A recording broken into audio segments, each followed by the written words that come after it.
Hey everybody, it's Thursday. And welcome to this week's edition of The Night Bite. I'm Josh. And I'm Emily. And we are excited to be here tonight. Last week we talked all about all kinds of things. Kicking off, ending ice season, spring. kicking off open water and all of that. But I think that's something that we actually did now. And so, one of the things about talking about upcoming, you can prepare and prepare and prepare. And then there's always that one last thing. And that's exactly what happened to us because, last week, I think we had mentioned about maintaining your trailer, maintaining your gear, making sure that you're prepared for your first outing, going through the checklist and crossing off all the boxes and that. And you had gone through all of it. Mm-hmm. And we were literally about to leave, get on the road with the boat. It was all attached to the truck and everything. And I was like, wait, I don't know what made me notice it. And I was like, we're going to have to get new tires soon or something. And I forgot that we had just gotten new tires at the end of last year. Yeah, maybe 2 years ago. But yeah, it was pretty recently. And then we took a closer look, and the whole inside of the tire was completely brand new, and the outside of the tire was worn to the cords. And, it's just something that we would have had to deal with on the road. We had a full-size spare, but luckily Emily caught it before we got on the road, and we were able to change the tire. Because if you had gone through all the maintenance, people are like, well, you would have seen that. But the thing is, you didn't, because it wasn't the entire wheel that even was worn evenly. So if that was a part of the tire that happened to be on the ground at that point, it looked like a perfectly good tire. And it took until Josh moved the boat that we had even noticed that. So thank goodness we did in our driveway and not on the side of the road, right? We had a spare that was ready to go. And I think that's where, it's a pretty good spare, to be honest. It's almost just it's the regular. It's just like the regular. Yeah. But until we maintenance our trailer further, I think we're going to push our luck, because we did kick off our open water season and we did make it out, and we were fishing Green Bay fish. Yeah, we were out there fishing over by the bay, Green Bay. It was, I'm going to just say it was slow. I think it was a pressure thing. We heard from multiple people that the bite was a little bit better a few days before that. They were getting a handful of fish in a couple hours. We really grounded out for probably 6 to 8 hours and got 1.5 fish. 2 fish technically, but Emily calls it a half fish because it was a sucker. I count it as a whole fish.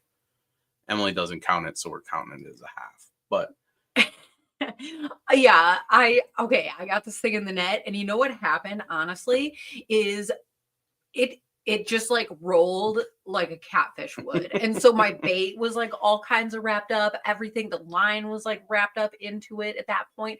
It was just a mess. And so the first thing I needed to do is just take that fish and get it out of there. So I did. I missed my opportunity to take a photo, and it was all right. It was all right. Sucker, right? I was fine, but whatever. That was not what I was fishing for, and I did. It took me a hot minute to get all unwrapped from that, because that was crazy. But we did. So I think we're gonna keep trying, and I gotta beat Josh's walleye at this point, but I don't know if that's gonna happen. So I'll do my best, and we'll keep reporting back. Yeah, we got one nice fish in the boat, and we've, for 8 hours, I bet we could probably count on 2 hands the number of fish we saw all the other boats catching. Right, so it was pretty slow. There, it was interesting to me because there wasn't as much debris in the water as I'm normally used to seeing in the springtime. So that was kind of odd, kind of nice, because we only lost 2 baits, which is nice. That's nice that you say we only lost 2 baits, because I lost the only reason I didn't lose a bait is because I was just using jigs. So it's the cheapest thing, and of course I didn't lose it.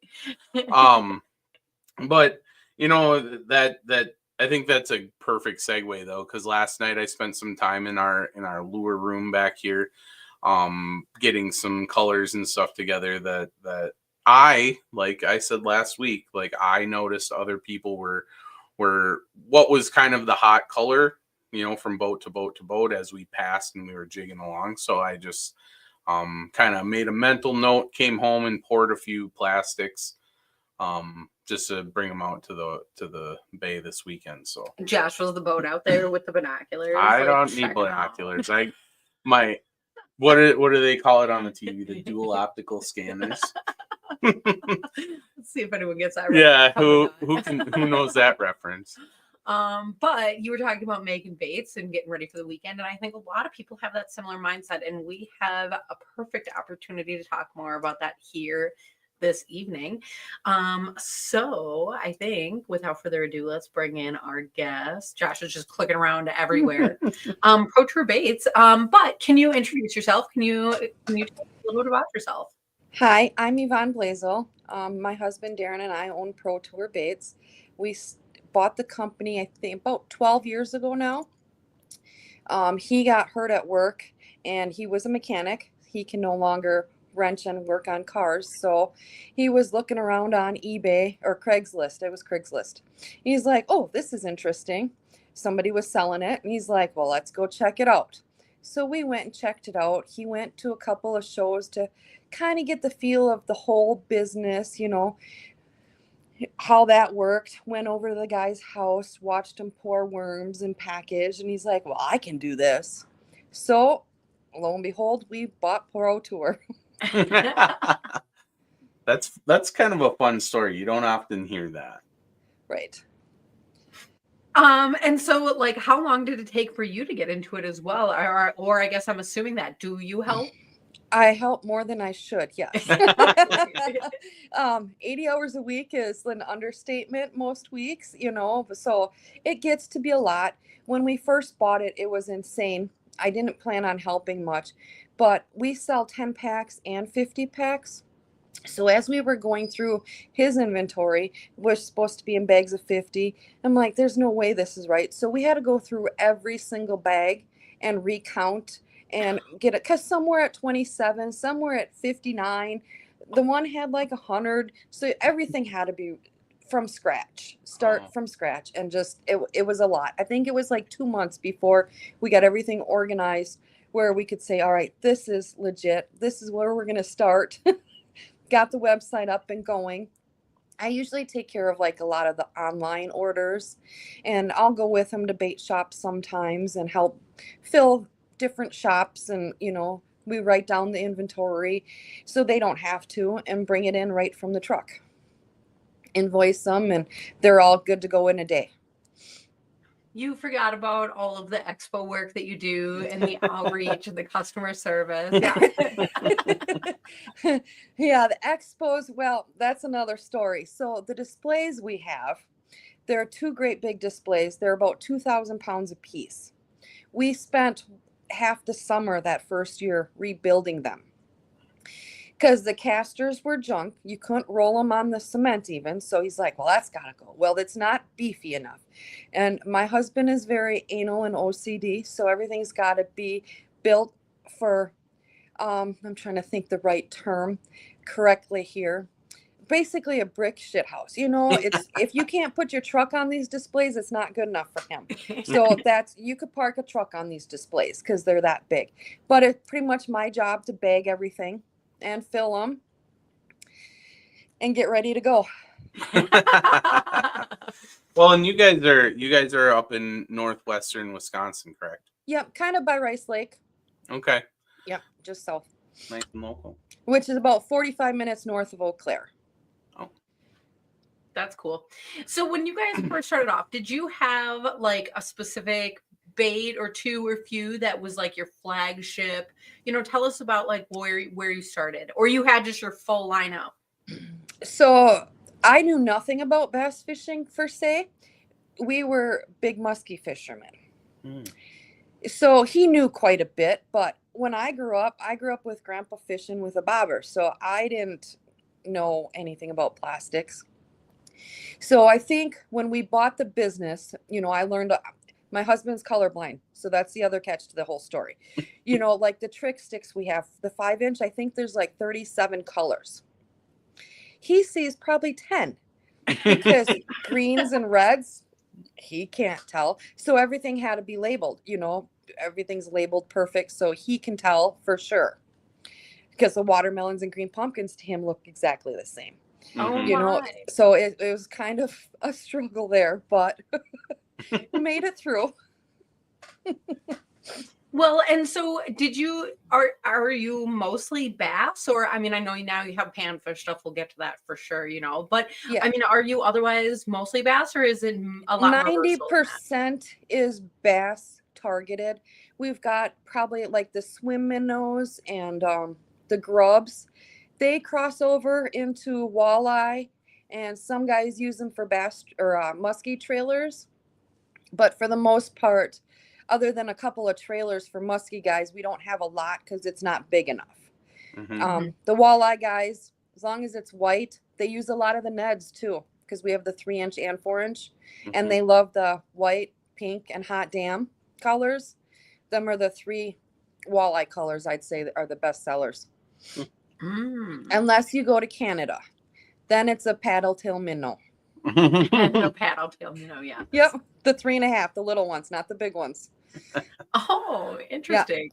Yeah, we send a couple of thousand up there every year. Oh wow. Wow. That is actually really interesting. Well, and you said the smaller one, I guess that surprises me too, because sometimes you think Canada and big fish, so like big baits. Right. And most of the big baits don't catch the biggest fish. The biggest fish are caught on the smaller baits, like the 3-inch Ned. Okay, so do you have any of these? I don't mean to put you on the spot. Any of these baits here to show us? I do, because I'm down in my dungeon. Okay, that's how I figured maybe I could ask this. So this is one wall. It's kind of empty because I don't have it filled, because I filled the truck so we could go out on the road. So then I have my second wall. Yeah. Oh my gosh. See, Emily, and you were worried about having a whole room. The third little wall, that's got a lot of the craw tubes. Sorry, the lighting down here sucks. You're good. No, this is good. And jigs. And then the fourth wall has panfish and ice. And the rest of it is Neds and like drop shots and rattle tube jigs and regular tubes. Okay, That's is cool. it possible to have you like show us a couple of these profiles like a little bit up close? Yeah, I'm gonna pick like the mayfly. We have 3/4-inch mayfly. I have a 1-inch mayfly and an 1.5 inch. I'm gonna pick the 1.5 inch because it's easier to see on camera. Mhm. Okay. And then I'll do the same with like the minnow. Yeah. So James was asking, what about panfish? And this is going to be one of those. So to give everybody a little bit of a background, we met Pro Tour Baits at the Wisconsin Fishing Expo, and they're great people, and so we like to stop by their booth and chat with them. We bought a few Ned plastics and some stuff in the past, but then they kind of approached us about their panfish stuff that was new this year, and so we were able to get a few of these mayflies. I believe there's a cricket, there's a couple other stuff. But we really liked the mayflies this year. Like once we got out of the show and were able to get those mayflies out on the ice, I believe I even had a video of like a gang of bluegills coming in the ice hole, and they're all like eating it, and they were like nice bluegills. Yeah, and all our pro staff that we started, because we launched this line in December. It was supposed to be launched a couple months earlier, but they're all custom cut molds, so you won't find these guys anywhere else. And they took a little longer. The guy had a few problems along the way. Most of them were his fault. Like, he got the mold done and he decided to cut it down like they normally do. Well, he cut the end off Oh no! of the bait. So he had to start over. Okay, so this is the 1.5 inch mayfly. There You can kind of see the nice little tentacles. There's 3 of them off the back. Yep. And then the tentacles on the front.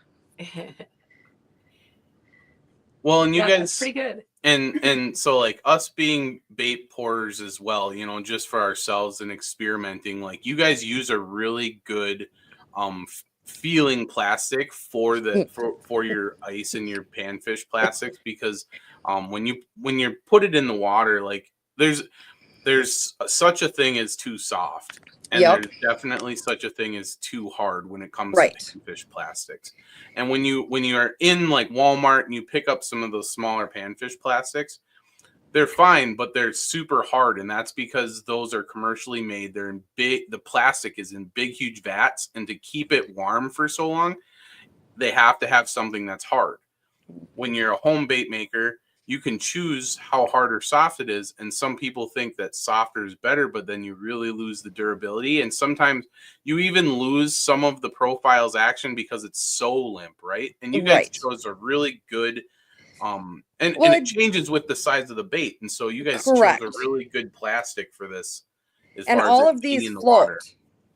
It's Yeah. a floating plastic too. So, and the biggest thing is, we used to have a plastic that was super expensive and great. Well, that ended because something happened with the company. So we had to find somebody new. We had 30 samples at one time here at the house.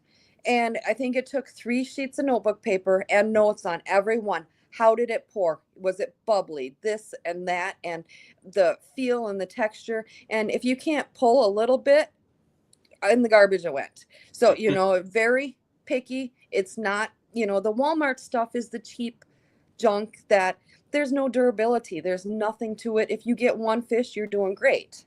And it's not, repeat business is good, but you got to be able to catch more than one fish. Mm-hmm. Because, the basic concept behind Pro Tour was to make tournament fishing affordable. Mm-hmm. For guys. I mean, when you're spending hundreds of dollars, you can downsize to some of our stuff, which is more durable, more action, and you're saving probably 50% of your money. That's the other nice thing about our stuff.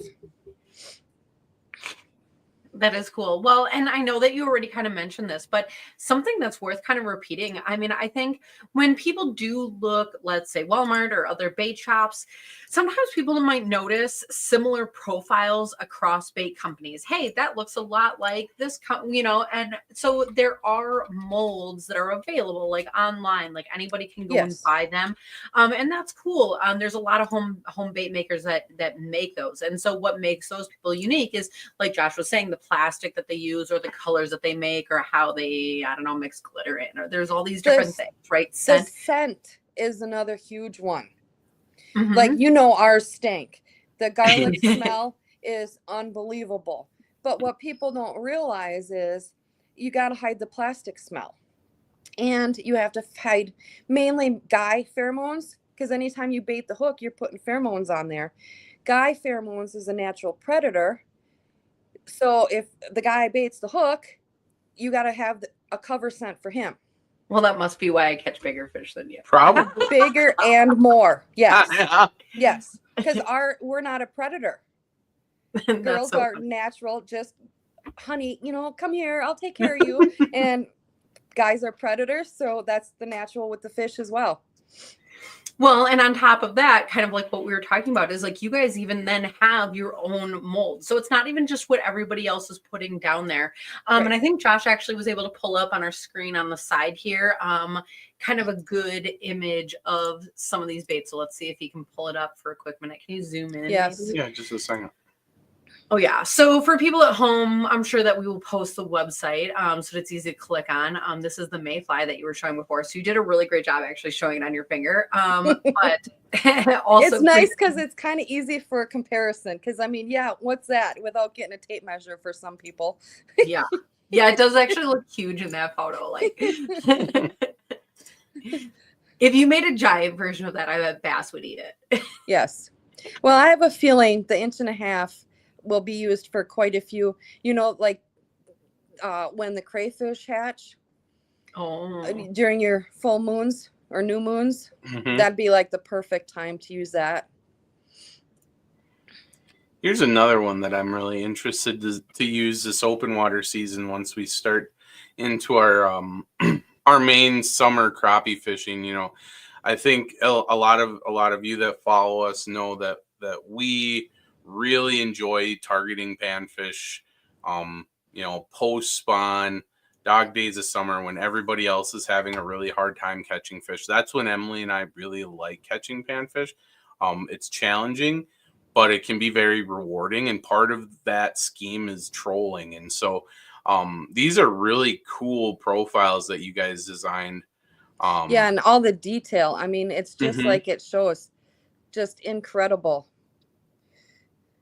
That's like a real minnow. Yeah. Yeah, and the black and silver is like the perfect color for that. Yeah. And the You guys gold, have- I found that colorant as he's like, well, I got to order this. I said, well, let me see if there's anything new.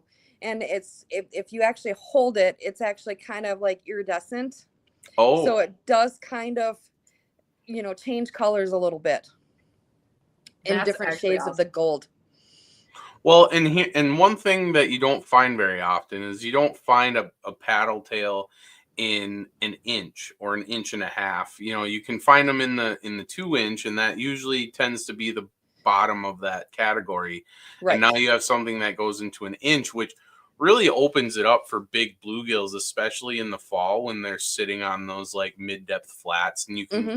throw that even throwing it on just like a really light jig head or something with just a little bit of lead on it under a float and just letting it float around out there. Mm-hmm. Like it Mhm. can just float, and those that's what those bluegills are doing in the fall, is they're out there eating those tiny little minnows. And 2 inches, you can get an aggressive fish, but once you get into that 1.5 or 1 inch size, I think that's really going to be awesome for bluegills in the fall. Yes. Awesome. Can you go back to just a few of those other profiles so that people can kind of scan over and look at that? Because there are some really great options as far as the bug shapes, as far as the minnow shapes. Mhm. And then I think what you're hovering over, the one that we have not talked about yet. Yeah, you can click on it. Is it called a bloodworm? Yeah, Mhm. and I was it looking at looks something. just like a worm, Yeah. It looks smaller on literally, top. Has the little band on it. Yep. Yep, just like you would see in normal. Let's go to I think I have a pack of that somewhere, and I've been waiting for spring. When I say somewhere, I know where it's at. It's in my purse, right? To be honest, yeah, some of these, yeah. And my fishing purse is like a backpack. Okay, so But you yeah, guys it's awesome. you guys have some really awesome like panfish stuff that you just came out with. But like you were saying before, like for some of you that do the bass fishing, whether it's just for fun or if you're doing tournaments, local or professional, you guys have some of like the really major profiles out there, and they're at really good prices. Yes. Yeah, and they can pick from 10 packs or 50 packs. The 50 pack pricing, we have it set up. It's basically buy 4, 10 packs, get one free when you do the 50 pack. So that's really appealing to a lot of guys. And the drop shot weights, they're not tungsten, they're lead. Mhm. But for pre-fishing, you don't need to use tungsten. It's too expensive. So that's kind of why we came out with those. Very And cool. jigs are always hot. So for people who are looking to maybe refill their tackle boxes, do you have specific bass profiles that are like go-tos or top sellers? You have to have some trick sticks. Your trick sticks, if you're on weed lines, a brush pile, if you're skipping docks and you get missed, you throw it's a follow bait. So it's used for many different things. The other ones is like a swimmer football jig, depending on if you're in the weeds or if you're rocks, and like a swim minnow with a paddle tail, or like a Yo Mama on the back as a trailer. on those. Those are probably the key for that. Otherwise, Ned rigs are a must because anybody can fish the Ned rig. You can, we had our neighbor, he passed away now, but he's 80 years old, a vet. So when we took him fishing, it took both of us to get him in the boat. Once we got him out there, he was using, I don't remember, something, just a little worm. He wasn't catching any fish. So we hooked him up a Ned rig. Pat, just throw it out there so he could futz around and it'd be okay because he could reel it in slowly because there's only one speed, but it didn't matter. He caught fish because you don't have to have the Ned rig just sitting there. They always say if you're fishing it's too slow, fish it slower. Well, not necessarily. Kind of depends on where you're at.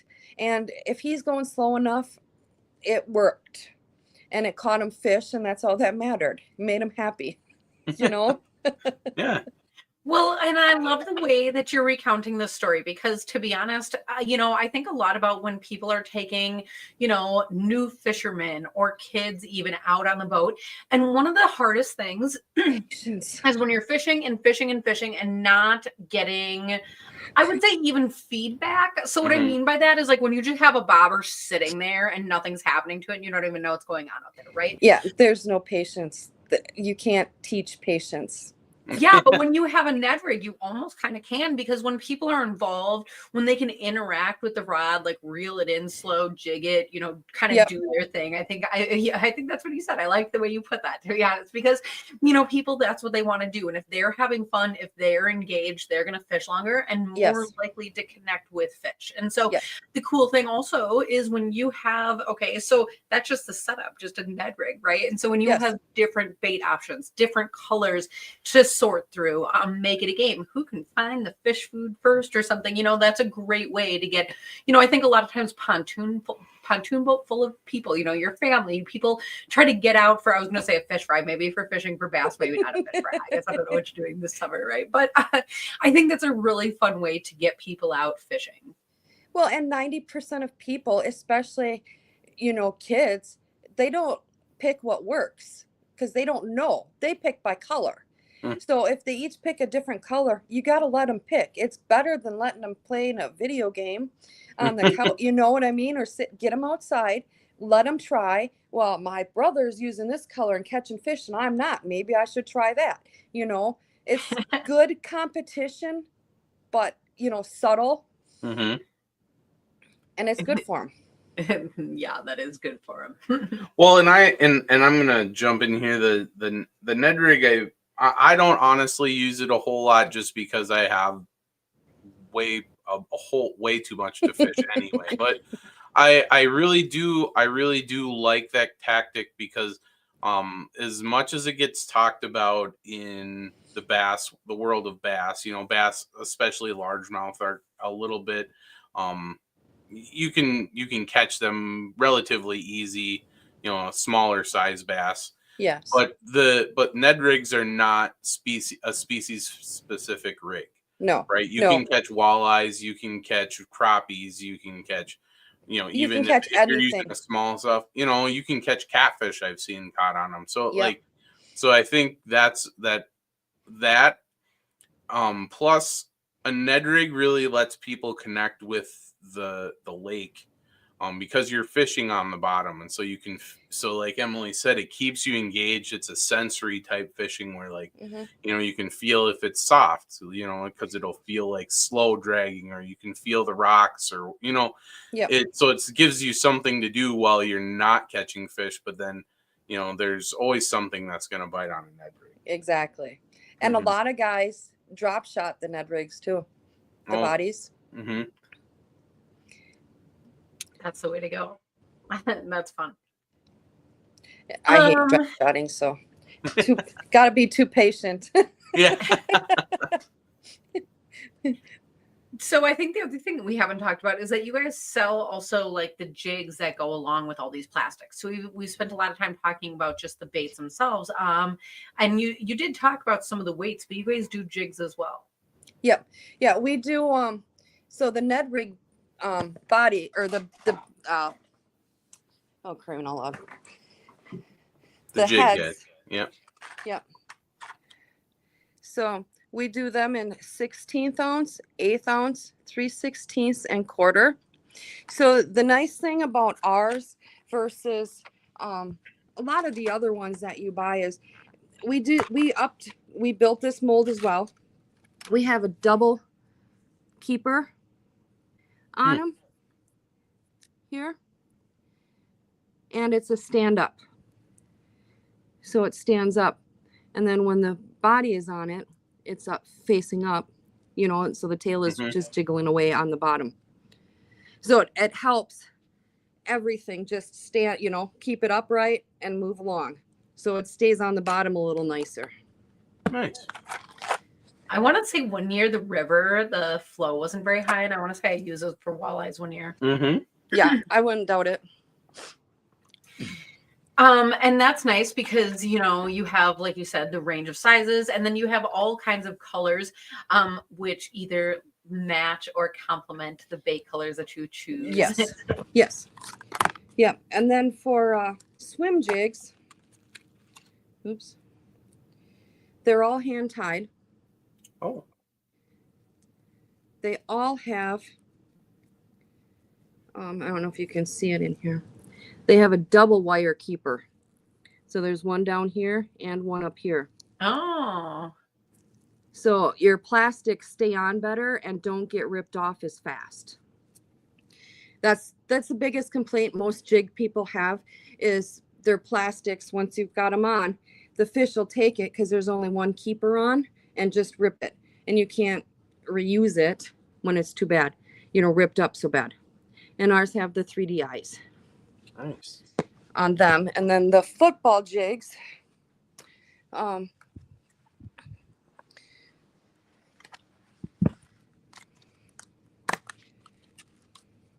are basically the same. So it looks like a football, but it's got a stand up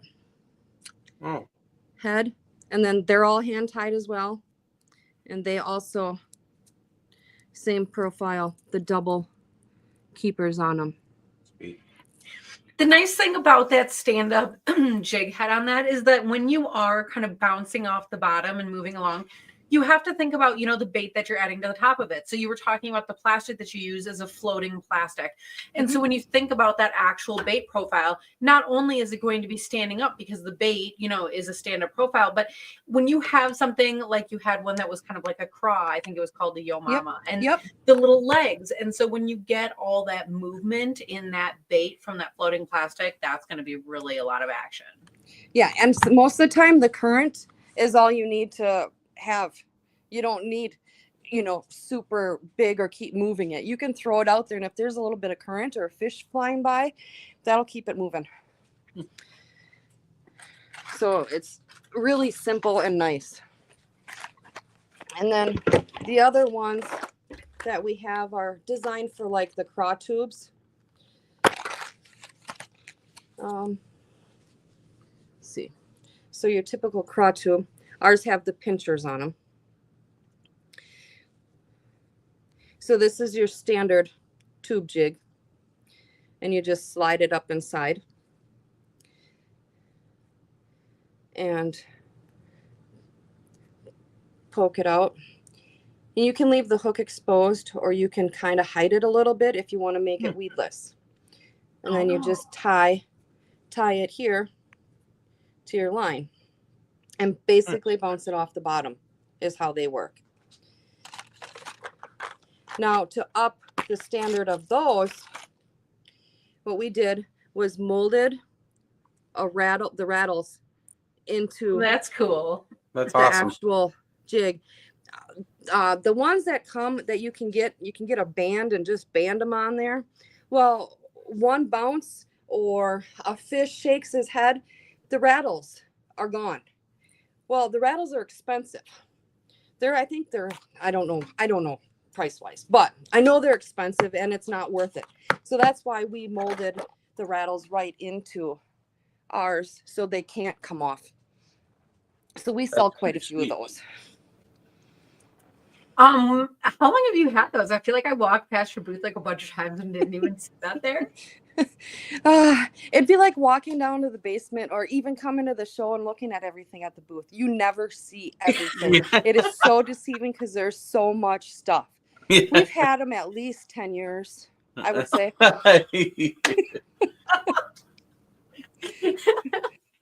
Oh my gosh, that's actually really crazy. That is actually really crazy. I never totally noticed that.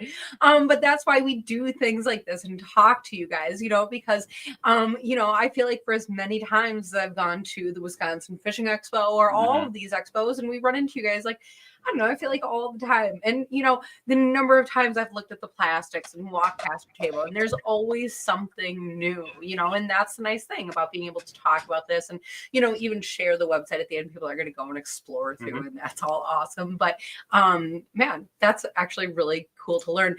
Kelly was just saying in the comments that Jigging of Plastic got a great walleye today. And I think one of the things about, especially, I don't know, I was going to say this time of year, every time of year, is, I guess this is going to sound stupid, but to get the bite, you have to get a fish's attention first, right?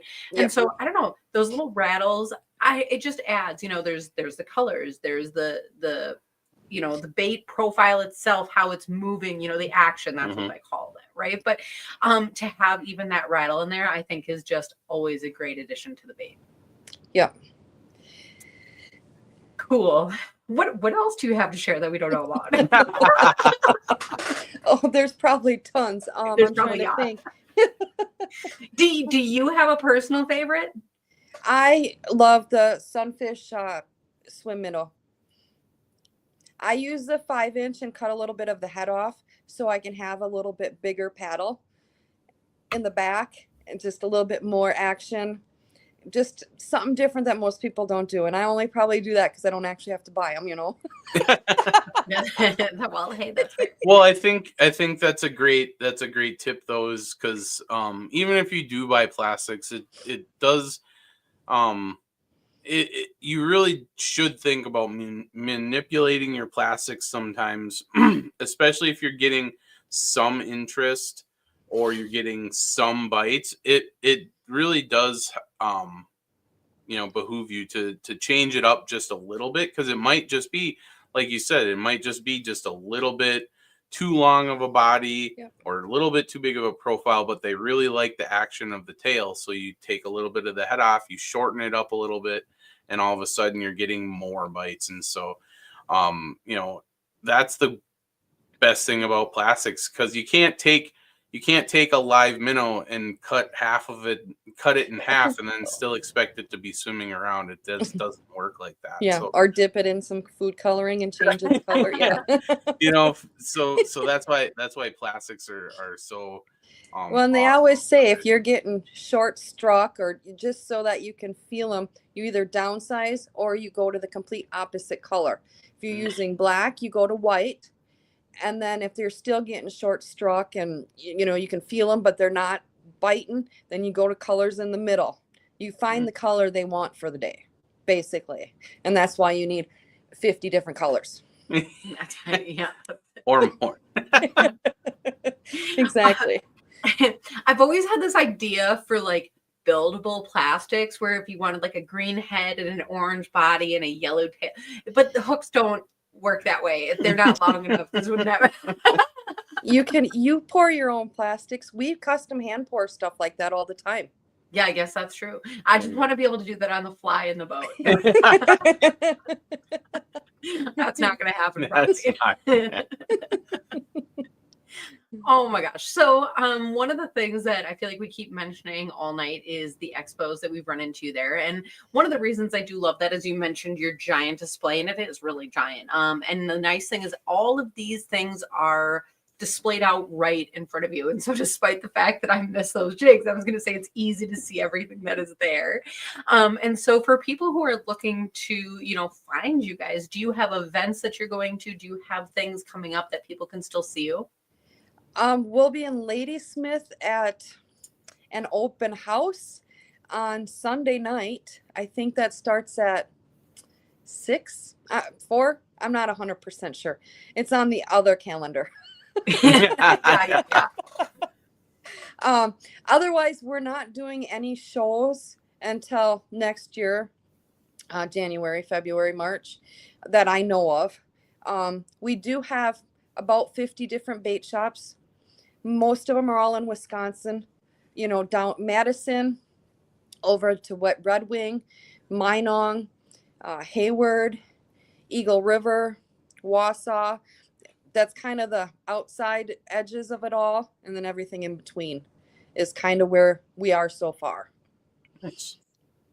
That's awesome. And I imagine if people are looking for, do you have like a dealer locator on your website? That's up to date? No. Okay. Fair. That is not my job. That's technical stuff. So that's the husband that's a little behind on that.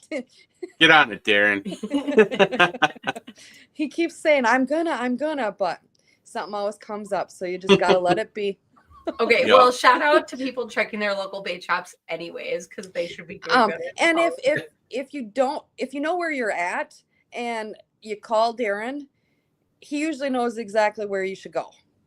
I mean, he usually a couple phone calls every week at least. Hey, I'm at your driveway. If we're not home, he's like, well, we're not home, so you got to go here. Yeah. And he sends people all over the place. That's awesome. I want to say, it's funny that you said somebody showed up at your house. I want to say one time I was on an excursion for a fishing trip, a ladies fishing trip. I was looking for minnows along the way, and I think you guys came up, but then I got nervous because it was residential and I bailed out. But I would have been happy if I actually saw you guys. We have people that call and set up an appointment, or we have usually about 6-8 boats 3-4 times a year that come in on their way up north, stopping by stuff. Yeah, it happens all the time. Any problems, we get you through. Oh my gosh.